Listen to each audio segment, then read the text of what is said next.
Début de notre deuxième partie, devenir un État moderne, puissant et pacifié.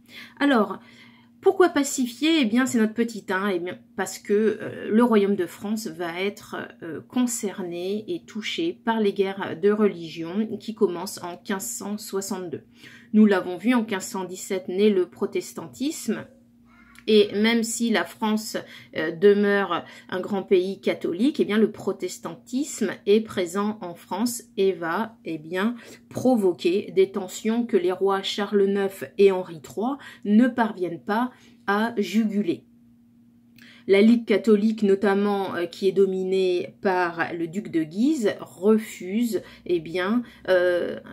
de sceller la paix avec les protestants. Cette situation très tendue mène au massacre de la Saint-Barthélemy d'août 1572, nous en avons déjà parlé, qui est l'un des points culminants des guerres de religion. Henri IV, donc, qui est un prince protestant de Navarre, devient roi de France et pour cela se convertit au catholicisme, qui est la religion de son épouse, la reine Margot. Et en 1598, il va adopter l'édit de Nantes, dont l'objectif est la pacification du royaume, en rendant possible pour les protestants de vivre leur culte et en assurant dans la loi la liberté de conscience. Moins d'un siècle plus tard, en 1685, Louis XIV va révoquer l'édit de Nantes. Pourquoi? Eh bien parce que cela est en cohérence avec l'idée de monarchie absolue de droit divin. Pour Louis XIV, il ne peut y avoir qu'une seule religion dans le royaume de France, c'est la sienne. Et donc, il révoque l'édit de Nantes, estimant que les divisions religieuses affaiblissent donc le royaume. Il cherche à restaurer l'unité, mais en même temps va donc mettre fin à cet état de tolérance religieuse qui amènera d'ailleurs le départ du royaume de France d'un certain nombre de protestants. Il s'agit, pour donner également au royaume de France sa puissance, de faire la guerre. En Europe, les guerres à l'époque sont nombreuses. La grande rivale de la France est l'Espagne. Et les rois successifs, Henri IV, Louis XIII, Louis XIV, vont se présenter comme des chefs de guerre, comme des rois victorieux, afin là aussi de renforcer leur image. Pour cela, l'État français doit devenir une grande puissance militaire. L'armée se modernise et va compter jusqu'à 630 000 hommes lors de la guerre de succession d'Espagne entre 1701 et 1714, donc à la fin du règne de Louis XIV. Qui dit guerre dit impôt, ceux-là sont pensés pour financer l'effort de guerre et la modernisation de l'armée et renforcer notamment l'impôt direct qui est la taille, ce qui provoque de nombreux mécontentements. Cela explique aussi que l'État soit obligé de s'endetter auprès de financiers, ce qui va dès l'époque jeter les bases d'un affaiblissement économique via la dette du Royaume de France.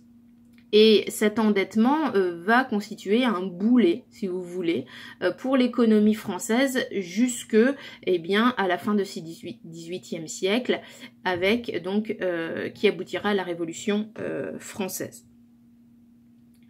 Depuis 1614, les rois ont mené ces politiques fiscales, donc ces politiques de l'impôt, sans convoquer les États généraux qui sont des réunions réunissant des représentants des trois ordres de la société française.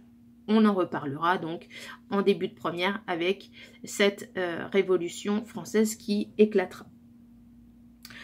Le troisième élément pour devenir une puissance, c'est qu'il faut développer une économie puissante. Et cela passe sous Henri IV avec son ministre Sully par une politique de soutien à l'agriculture, à l'industrie et à l'élevage.